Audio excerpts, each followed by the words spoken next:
Primeiro a gente tem que entender a questão que é assim, você precisa saber o que está acontecendo dentro de você para você resolver. Essa é a primeira coisa. Porque o problema das pessoas é que elas vivem brigando com as próprias emoções e elas não sabem o que está acontecendo dentro delas. E o primeiro ponto que você precisa é clareza, é autoconhecimento. Porque não existe mudança, transformação se você não possui autoconhecimento.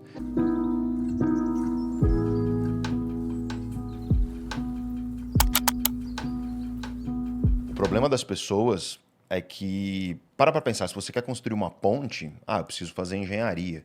Se eu quero programar aplicativo de celular, eu vou estudar programação. Para tudo na vida que a gente sabe que quer fazer bem, a gente reconhece que a gente precisa estudar, adquirir conhecimento e ferramenta. Só que, você tá aí, sentindo coisa o dia inteiro, não tá? Você tem emoções aí dentro de você, o tempo inteiro. Que tal você se tornar bom nisso, já que você faz isso o tempo inteiro? Né? Você tem aí dentro de você pensamentos, tomadas de decisão. Que tal você se tornar bom nisso? Porque tem conhecimento sobre isso. Estudar neurociência ajuda nesse ponto. Opa, com certeza. Que doideira. Né? Eu achava que era o psicólogo que... Não, mas é que as neurociências, elas dialogam intimamente com a psicologia. E, na verdade, claro, é que assim, depende da perspectiva, porque você vai ter aquele cientista, que é o cientista... Cara, as pessoas às vezes se apaixonam pelo próprio pinico. Essa que é a questão, né? Ou seja, é um jeito quase ofensivo de falar, então deixa eu reformular para ficar menos, mas você tem lá o teu pequeno trono, que onde você é muito bom, muito foda e por aí vai, você começa a achar que aquilo é a resposta para tudo. Isso acontece muito com acadêmicos, com intelectuais. E aí o cara acha que aquilo que ele estuda é a resposta de tudo, e não é. Tá?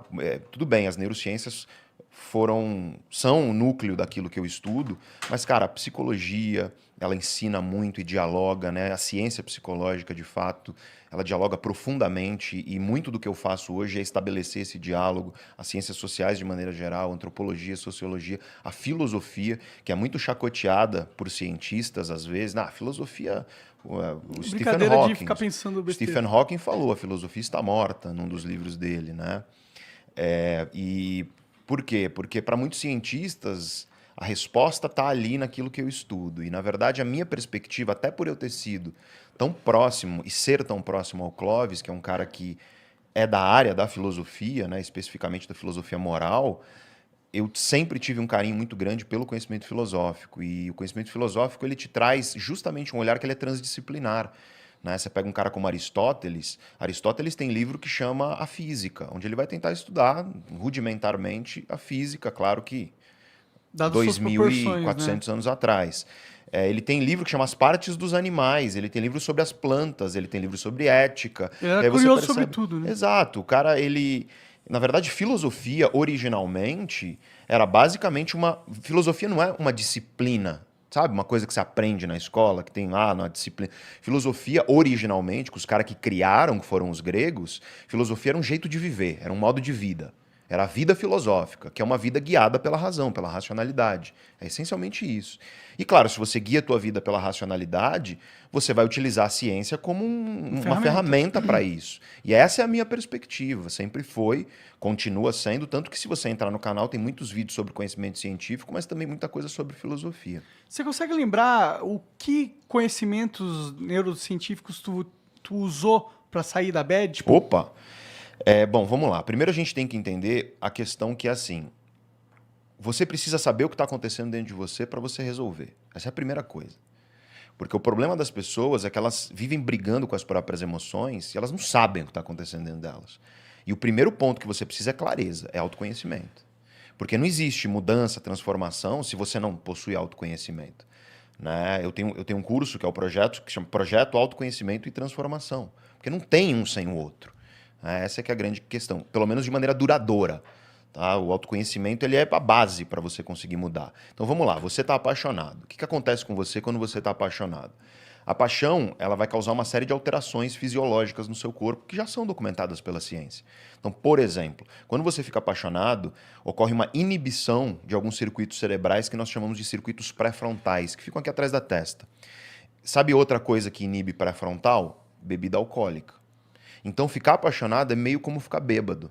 né? Porque você fica, eu brinco, né? A paixão, eu brinco e foi isso que acabou viralizando, né? A paixão é um estado de demência temporária com duração média de 12 a 24 meses. Aí viralizou essa frase, né? Você fica, e quando eu digo demente, você fica com a sua tomada de decisão prejudicada, em primeiro lugar, porque teu córtex pré-frontal está inibido, mas não só isso, você fica com maior dificuldade de controlar impulso.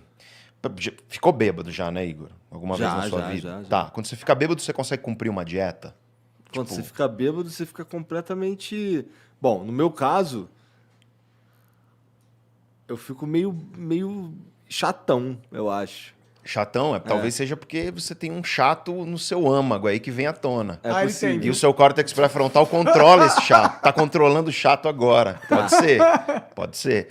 Mas é legal perceber o quê? Que quando a gente bebe, a gente fica mais impulsivo, mais emotivo, sabe? O bêbado, que, ai, você é meu melhor amigo. Porra, sabe que eu te considero pra Te caralho. considero Acontece muito. Por quê? Porque você inibe o córtex pré-frontal, e o córtex pré-frontal, uma das funções múltiplas, tá? É um dos circuitos cerebrais mais complexos que existem. Não é pra você Uma das falar. conversas mais bonitas que eu já vi na minha vida foi entre duas pessoas bêbadas. Como é que foi? Especificamente o Monark e Jean. Olha só. Cara, foi uma conversa muito bonita. Poético, Fernando Pessoa. Eu tava de espectador, foi lá no segundo estúdio do Flow. Eu tava sentado aqui assim e eles discutindo, assim, falando, um abrindo o coração pro outro, assim. E eu, caralho, o que tá acontecendo? Tá vendo? Por quê? Porque você inibiu com o álcool um circuito cerebral que te ajuda a controlar teus impulsos, sabe? A olhar para uma sobremesa e falar, não vou comer. Né? A olhar para o celular e falar, não vou mandar mensagem para minha ex, né? Esse tipo de coisa.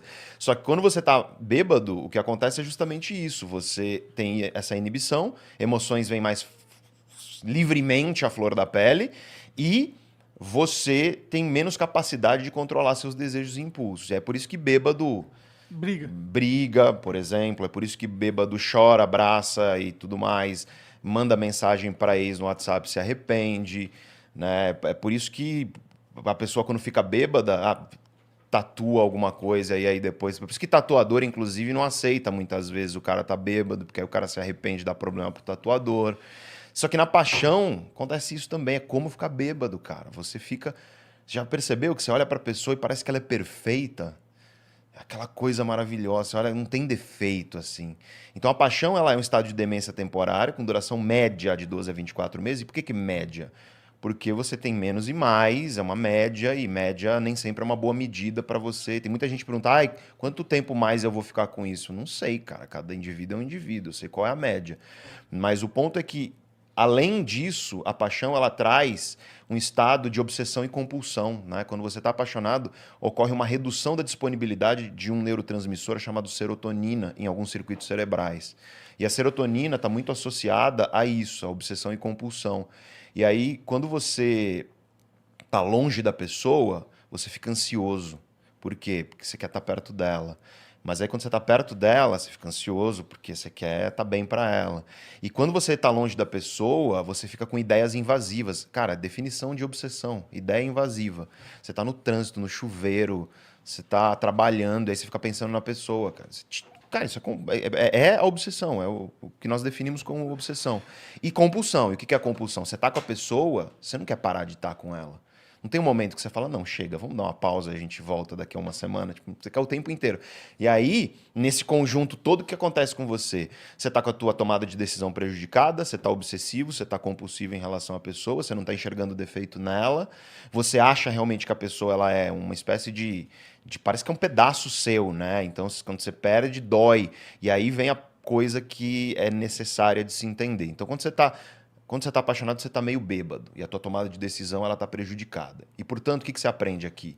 Não toma decisão grande e importante quando você está apaixonado.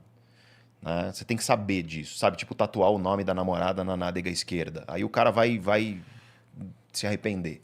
Né? Não casa quando você está apaixonado. Porque casamento é uma coisa que é a construção de uma família que pensa no longo prazo. Essa paixão vai acabar.